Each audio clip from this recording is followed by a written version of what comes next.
Welcome and thank everyone for joining us for our webinar today. The topic's insider threats, ransomware, and how to protect your company against them. So I'm Trista Perot, I'm Director of Marketing for Global Data Vault, and we are so happy to have you and our partner BitLift to have you all join us today. So before we launch, just a couple of housekeeping items for you. If you should need to leave the webinar early, no worries, it will be available for replay after the event, and you should automatically get the link for that. We're going to keep the chat box open for you during the presentation so you can ask questions. Hopefully we've anticipated most of the things that might bubble up during that, but if not, we'll circle back at the end and try to answer as many of those as we can. So let's go ahead and get on with it. Anybody knows, if you do a quick Google search, you're going to find out that in 2019, it was actually estimated that new organizations were infected with ransomware every 14 seconds. And also that ransomware is, the amounts that they're asking for is increased by like 90%,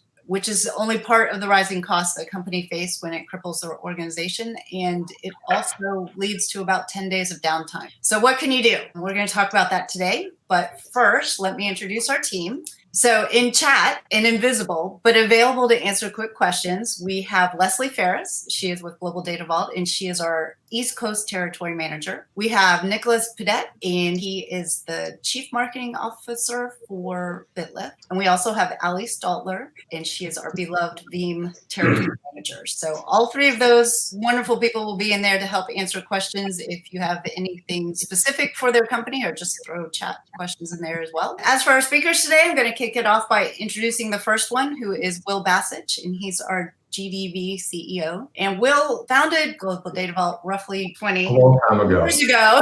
Long time ago. In tech years is an absolute eternity. But what you should take away from that is he's seen a lot when it comes to backup and recovery. And he firmly believes that his calling is to solve problems for customers, team members, and vendors, while simultaneously providing the best value, most secure disaster recovery solutions available. So I'm going to kick it off to you, Will. Thank you very much, and thanks everyone for coming today. I'm going to introduce the guys that will be delivering most of the content today, starting with Jason Miller. Jason's a guy that I've known for a pretty good long time, since well before he founded BitLift. And I think if you get to know him and work with his company, you'll realize that he was born for this role. He is fantastic at what he does. He's built a great company, and BitLift works for us, provides protection for us, and they just do a super fantastic job.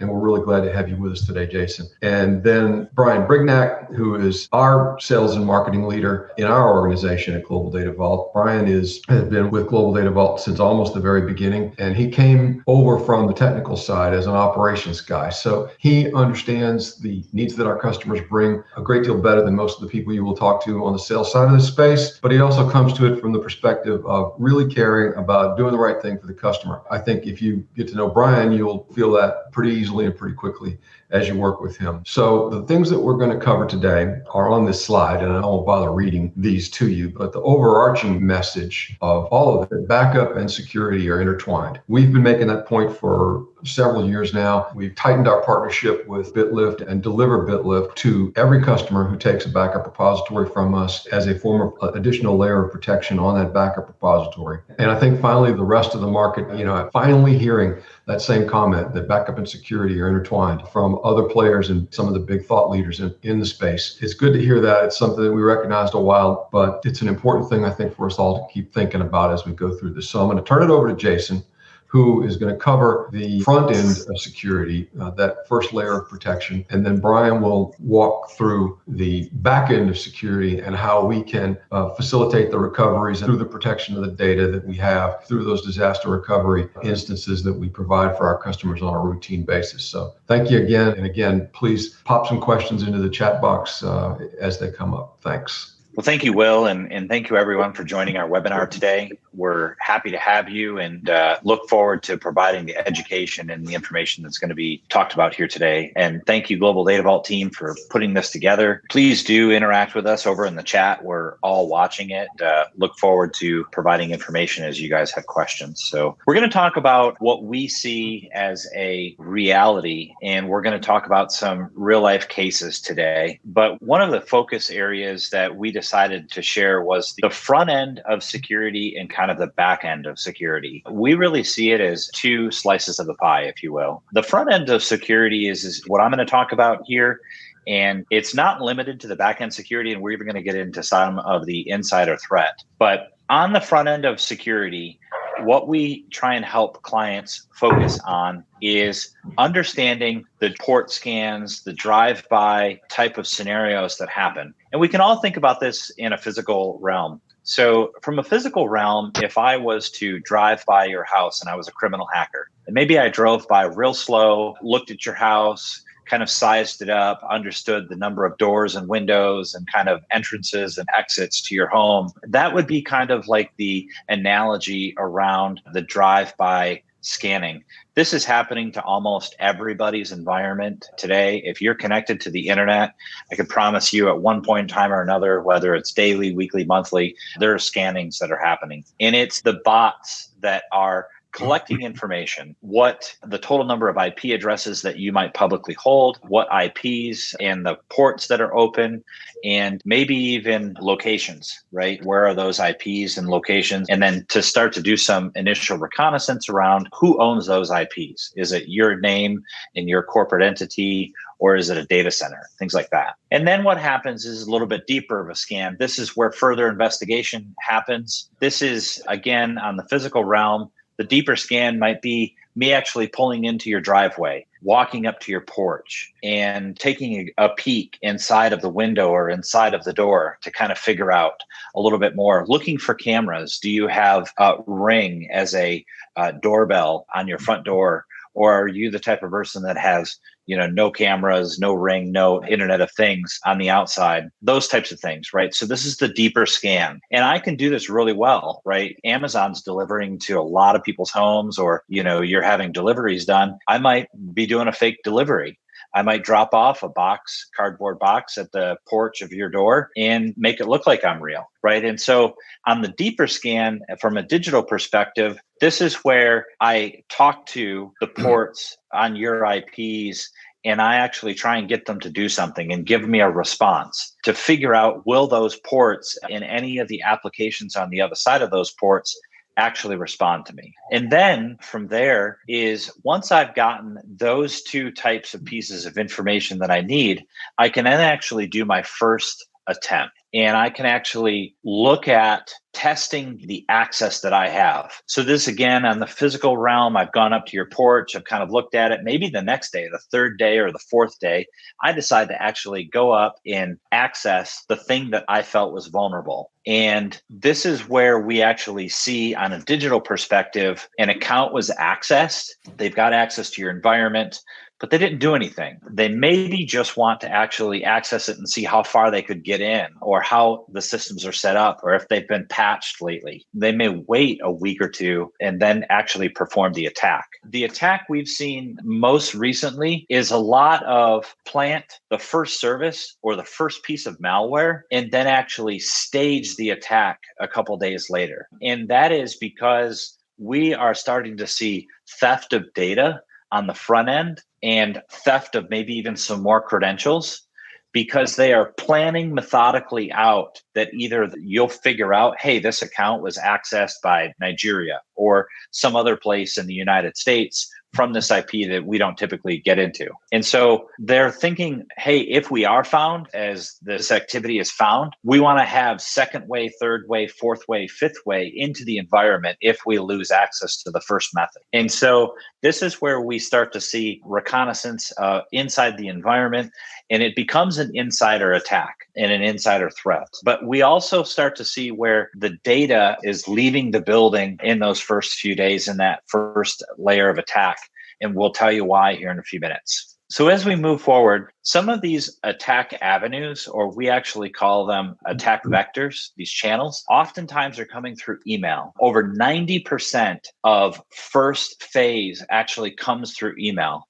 They get you to respond to the email, even just a simple reply. And this is through whatever your vendor is, Office 365, Google, Gmail, we see it. The direct attacks where they already have your name, your username, and your password. So what we often tell people is do not use your username as your email address. Think about all the people that you interact with that know your email address. And then if I also put a couple more pieces of information together, I know that you interact with salesforce.com, or you interact with Office 365, or you might interact with QuickBooks Online.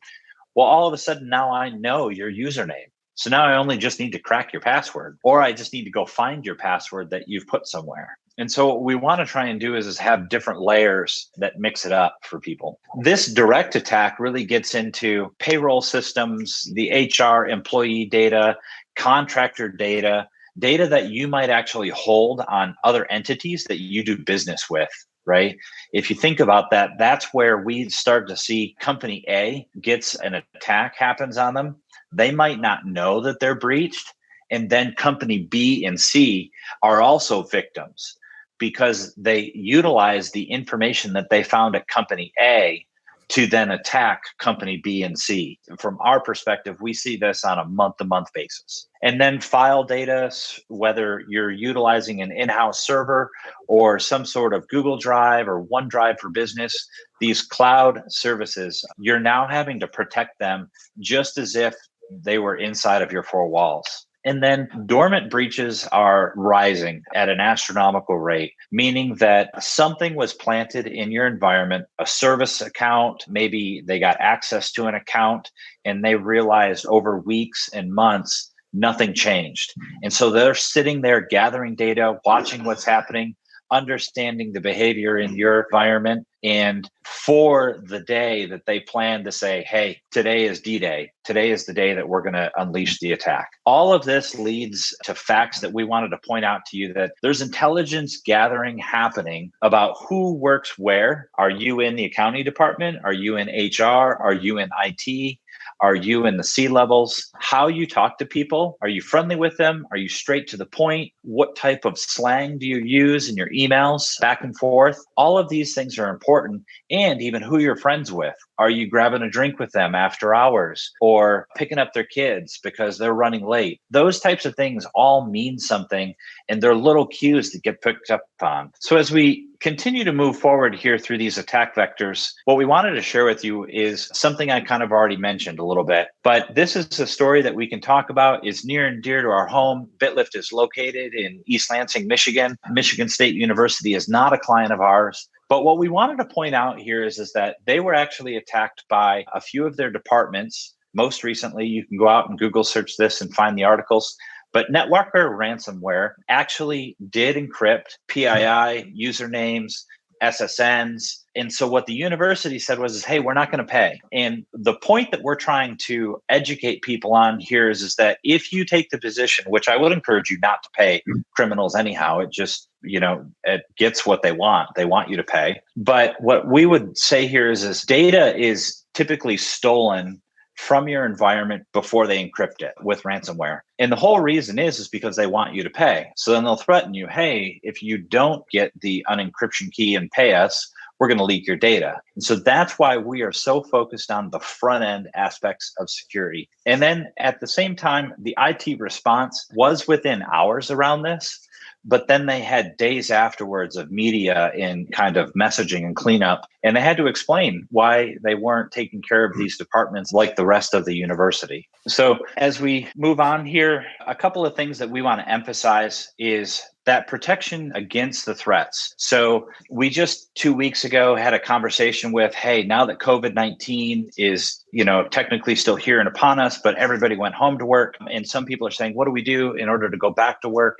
Is you need to have a conversation with the appropriate decision makers, get buy-in from the team, identify the most sensitive business information is critical. I ask this a lot of times of our clients is where is the most sensitive information inside of the business that you want to protect, that you have to protect in order to keep the business running and operational. And oftentimes they'd say, well, it's spread over a whole bunch of SaaS products. Okay, well, we need to start to identify those. Are backups happening on those? Is disaster recovery? When was the last time we tested our disaster recovery? All of those types of things. Another key point here is don't use the same email, username, and password for multiple SaaSes or multiple applications. We see this a lot. Enabling two-factor authentication, being able to monitor credentials, endpoint security, it goes on. Backup and recovery is a big thing. And I'm going to leave this for Brian to really touch on because he shines there. But logging the activity is critical. We need to know,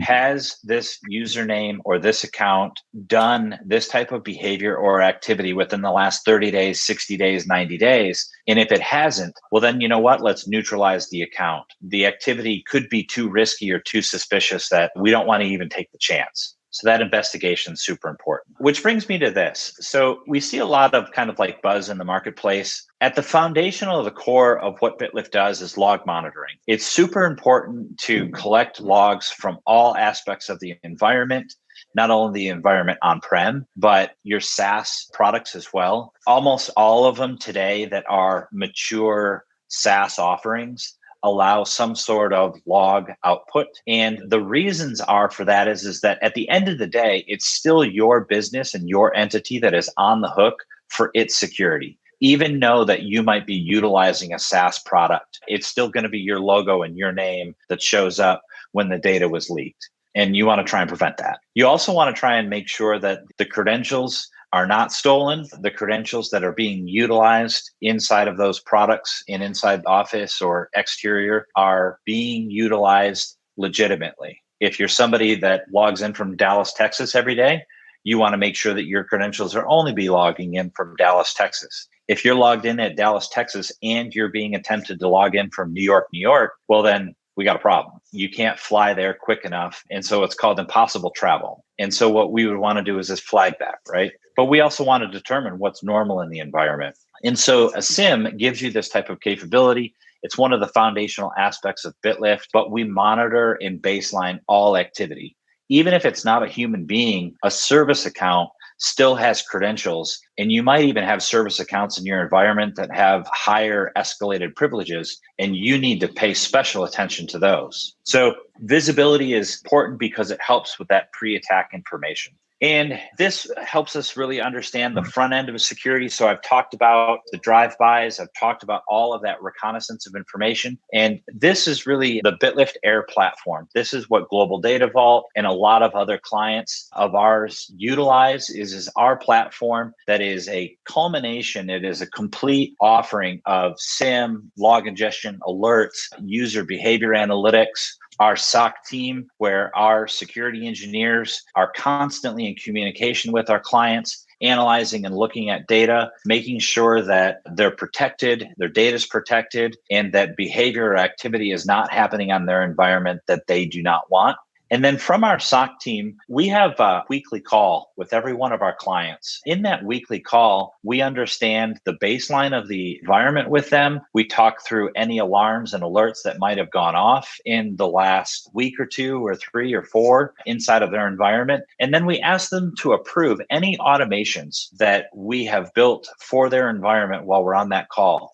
And this is important because a lot of our clients have come to us and said, hey, we noticed activity in our environment and it took us all day, or it took us 2 or 3 days to actually clean up and remediate the problems. And that's important. So what we've done is we've actually built a SOAR platform that is with the client in mind, addressing the needs. And oftentimes today we're neutralizing threats. And I use that word neutralizing is important because we're throwing the jail cell down around the bad actor right in the footsteps where they're at, oftentimes in 2.1 seconds. So from alarm to identification to neutralization of a bad actor is about 2.1 seconds with our platform in place. And then the fourth component of our platform is CTI. And CTI is contextualized threat intelligence, and it's a data warehouse. This is real-time streaming data in from all of the SIEMs that we're connected to. That data, that metadata comes back to us. We normalize it, categorize it, and then we push that information back out into a normalized threat feed. That threat feed goes to email. That threat feed goes back to the SIEMs. And we tell it, hey, this activity was bad. And so what we want to do is protect the environment and protect the SaaSes from that activity happening again. And that is pretty popular, and it's an advantageous move that a lot of our clients did not even have before. What's oftentimes missing is the knowledge of the community, the shared knowledge, the crowdsourced knowledge. And we provide that with CTI, that if something happens to client A, we automatically, within seconds, share that centralized threat intelligence information with client B, C, and D right on down the line. And so they're equipped and knowledgeable, and they're proactively protected from attack that didn't even happen to their environment. It happened to somebody else, but they get that shared knowledge. And that's what Global Data Vault is being protected with here. So moving forward, what we want to try and do is now move this over to Brian, and Brian is going to talk about the insider threats that we have seen together as BitLift and Global Data Vault, and what Global Data Vault has done to help protect there. Brian? Thank you, Jason. And we all appreciate the general overview of the front end and what you've seen and how you help remediate the issues that you see. Everybody has turned on the news, and we've all seen the media reports of all the municipalities and the colleges, the hospitals, and so forth. But Global Data Vault, being that we are in the backup and DR and data protection business, we have firsthand knowledge of the threats that are out there. MSPs, manufacturing, construction, consumer products, it doesn't discriminate. It affects everyone. And fortunately, we see the threats, especially of the more sophisticated threats of the insider hack. We've been able to recover all of our customers without a hitch. So that is part of partnering with a company like BitLift. On the next slide, basically, it's how is this possible and what can be done about it? Pretty simple. How it's possible: phishing emails, firewall configs, the list just goes on and on and on. So there are a lot of ways that companies are vulnerable, and technology changes. It's hard to keep up with this kind of stuff. But what is most important is when this happens, how can we recover? And that's where Global Data Vault and BitLift, and a joint partnership that can help that. Again, there are a number of ways that this can happen. Most of the time, they've gained access to the local environment, and things begin to deteriorate from there. With that being said, the data can also be accidentally deleted. We see it on a daily basis. This happens all the time. So ransomware, as a standard approach, it all begins with the backups. If you don't have a reliable, robust backup solution, you're basically vulnerable. Global Data Vault has come up with some proprietary technology to help alleviate these kind of things. And for the webinar members, the graphs, may be kind of small, but let me just give you a general overview of the anatomy of how things take place. They basically just gain access to the Veeam console. They know if you have a cloud repository, that's the first recovery method that somebody is going to fall back on to be able to recover their data. Once they delete that from internally, then they begin the encryption process. And then, of course, here comes the demands. The invisible copy is what our technology and tools that we've developed over the years, and more so with the partnership of BitLift, we're able to take an invisible copy in a repository that keeps essentially 14 days of backups. It's 7 days in a weekly at all times. So in the event that the customer gets hacked, they delete the main repository, we're going to revert back to the invisible repository. This screen here, and again, I'm just going to summarize it because I know everybody on the webinar is not going to fully grasp everything. But essentially, you got your local backup, you got your cloud repository. We create a second repository, which we call an invisible repository, which in turn is our flavor of enhanced data protection. The little file graph at the bottom is showing the data restore points that we're going to keep, which equates to about 14 days worth. So in the event that you get hacked and the first thing they do is delete that, we're just going to have that customer refer back to the invisible repository. That's where we're going to recover from. This is a serious threat. Threats are being more sophisticated. So by partner, again, I want to stress this relationship between BitLift and Global Data Vault. It has benefited us drastically. It's not just a monitoring tool, it's a remediation product as well. It's kind of like the commercial that the bank's getting robbed and the security guard says, I'm not going to stop it. I'm just going to let you know that the bank is getting robbed. that does no one no good. So by the partnership, BitLift has been a great partnership. And I believe now Will is going to close us out here. And if anybody has any questions, again, you can still pop them in the chat area, but we will have a Q&A after this is over with.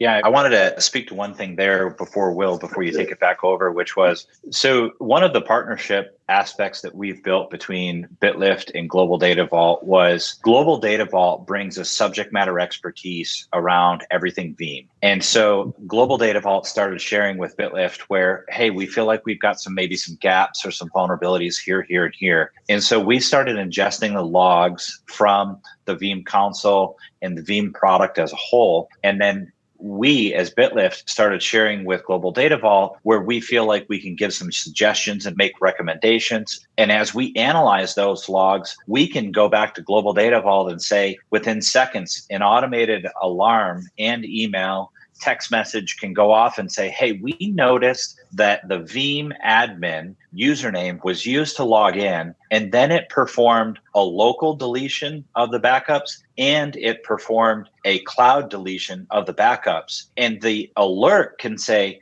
hey, was this intended, right? And we can even build, there's automations that can be activated that said, when that activity is seen, we can go neutralize the account quickly, because it's not too often that you should see the admin log in and delete the local backups and go delete the cloud backups.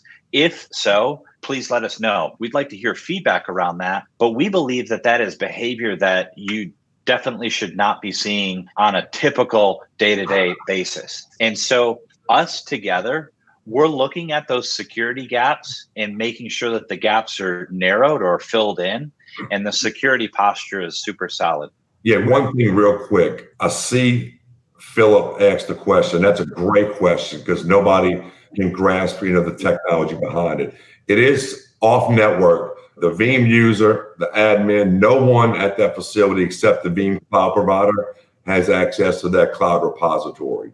Yeah, and adding to that, or maybe reiterating what the point that's been made, is over the last couple of years, we've seen this evolve. 3-4 years ago, we'd have a customer call us and say, oh my God, my data's been encrypted. And we'd have cloud repository with their data. We would just work out a recovery strategy to restore the data, recover the data, run from our cloud, what have you. And that was our resolution. Starting about 1.5 years ago, as the ransomers realized that if there was a good remote backup, they were not going to get paid, they started to figure out that they needed to get to the backup console. So they'd wait until they got administrative credentials, get on the backup console, and before deploying the encryption, they'd go and delete the remote repositories. And we now see this as commonly occurring. Now, you can't lock down you don't want to turn off access for the Veeam console to have access to the remote repository. That wouldn't be a particularly logical feature. And if you could shut it down, the place you would shut it down is in Veeam, right? And so if you had access, you'd still be able to open it back up and then delete the remote repositories. So our answer was something like that immutable copy concept, the immutable repository that Drew asked about. And the way we accomplish it is with a separate set of pointers to the files. We make a copy of those file pointers so that we're not burning a whole lot of extra space, but it stays fresh. Every time there's a new incremental that's sent to us, in the form, not to get too technical, but those VIBs that come, the daily incremental files that come to us, every time there's a new daily incremental, there's 2 sets of file pointers to that incremental. And if the Veeam console deletes everything in the remote repository, we still have all those files and we protect them. That's what we've developed. It's our secret sauce around Veeam. We have not seen anybody else. We just got done with Veeam On last week, and I attended a lot of the breakout sessions and keynotes. We haven't seen anybody that has anything close to this in terms of a solution that's both practical, easy to implement, doesn't require a lot of extra overhead and storage, and stays current all the time. So we think that this is just truly essential to any sort of backup strategy, and just kind of grateful and peaceful that we are delivering this for all of our new customers. I want to thank Brian and Jason for their presentations today. Very educational and helpful. And really thank everyone who came by. I don't know if we have some questions from the chat that have accumulated. Do you have any other questions, Trista? Well, we always get some questions about pricing. And I think a common question is, how much extra is BitLift on top of everything else? Like, is it super expensive for customers? Like, talk around that point. Jason, you want to hit that? Yeah, so we have worked out a really nice strategy with Global Data Vault that allows for not only the server premise, but also the client wants to extend the same security controls and measures that we're putting on that repository throughout the rest of their environment. We provide a utility model of cybersecurity. So it is a pay for what you consume and use and not a penny more. This way here, you're not having to buy, licensing and all of this for what you could have maybe in 3 months or 6 months. It's a lot like the Global Data Vault model where we take a look at what are you using today, what are you needing to back up, and what are you needing to protect. And that's what we put the pricing around. I'm not speaking to your model, but it's a utility model. It's flexible. We are including BitLift whenever we provide a backup repository, or if a customer has their own backup repository, we'll include BitLift on that repository as well. And that's providing all that first layer of security and protection for the customer's backup repository. Our general view about pricing is that it should be easily understood, simple, clear. It shouldn't be something that varies from month to month where your invoice is going to be a big surprise. We work with our customers to quote each opportunity separately to make sure that we have something that's cost effective, that works for our customers. And within a range, we can deliver effective solutions for most people that talk to us. We want to keep it simple and clear and easy to understand, and a la carte and add-on and surprise type stuff. And Will, let me elaborate a little bit more. So we base our pricing off protected storage, not what you're consuming on the cloud side. So customer, we want to know, give us the raw storage used on-prem. We have a standard retention policy that as long as you're fine with that standard retention policy, we give you 10 restore points and a monthly offsite. But you're not paying for the total consumed offsite, you're paying for what you consume locally. And as Will mentioned, BitLift in our enhanced data protection is included with every new customer. And like you said, no a la carte pricing. It's normally a fixed cost, and we try to keep things very simple. But to pre-qualifying in the sales process, very simple. You get a price out in about 15 minutes. Yeah, but we also support longer retention policies all the way up to unlimited retention policies, as well as custom retention policies. But we have our pricing all worked out for those. So it's not as though, we need to go do higher math to provide a quote for anybody. Another question, how often is this happening? Like, how many recoveries are we seeing? Are companies really at risk? And what can you do about it if somebody calls you after they've been infected? We see many of these frequently in our environment. And within the last month, a $2 billion food industry company, customer of ours in the Midwest, called us on a Friday night. They'd lost everything, and some of the cloud repositories had been deleted. We achieved a complete recovery for them. And literally a week later, a large Texas-based managed service provider with hundreds of employees called us also on a Friday night. They'd lost everything, including the cloud repositories. We recovered for them in a few hours. Their CTO sent us a message saying that they thought they might all be looking for jobs if it hadn't been for recovery we were able to manage for them. So it's constantly happening. There's a question here. Does this solution support object storage? Yes. And I also see the question about Sure Backup. Sure Backup is a Veeam local feature, but we do quarterly testing, and we'll boot up those machines for our customers quarterly, which essentially accomplishes the same thing as a Sure Backup test does. And Brian, you could probably dive further into that question. Yeah. So basically, Sure Backup is the Veeam feature that you can do locally. And I don't know, let's see Tyler. I don't know if you've tried to do that, but it is very resource intensive on the local side. So not a lot of people do that because you actually have the horsepower to support that Sure Backup sandbox. But like Will said, we will do an automated quarterly test, which is basically a ping test, bottleneck testing, and so forth. Heartbeat. On the cloud side.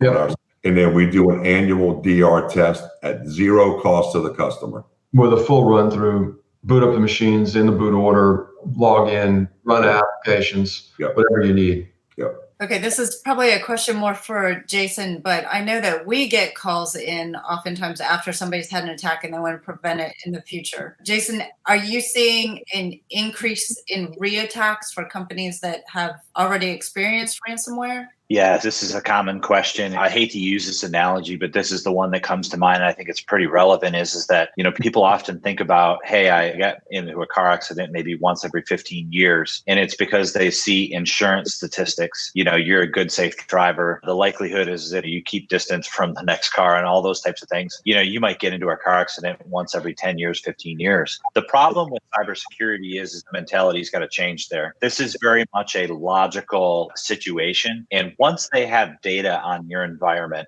what's the makeup of your environment?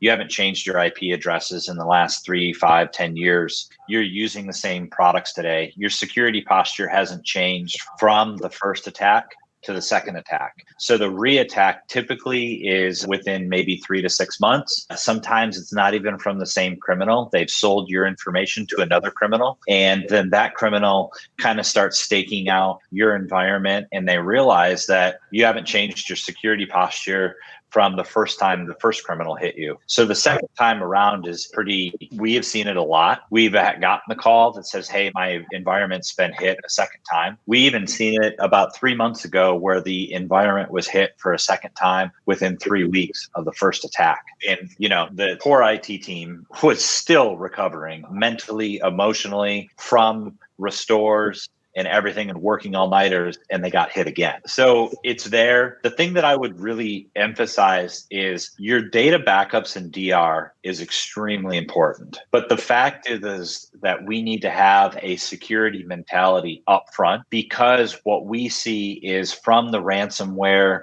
or the attack perspective is that they're going to leak and steal your data before they ransom it and before they delete your backups. All of this is in the name that they can try and secure the fact that you will pay. So if you think for a moment, from a criminal's perspective, if I've got your data and I've deleted your data, the likelihood that you're going to pay me goes up. But like I showed you there in the Michigan State University example is Michigan State said, hey, we're not going to pay. The criminals leaked the information and, Michigan State University still had to restore their environment. So I just want people to know that this is happening. The criminals are going to look every way that they possibly can to try and get you to pay. I'm out of questions. Does anybody else have any? Well, I think that's a wrap. If anybody has questions afterwards, feel free to email any of us. We'd be happy to answer. And we just thank you so much for joining us. Thanks. Thank you, everybody. Have a good day, everyone. Yes.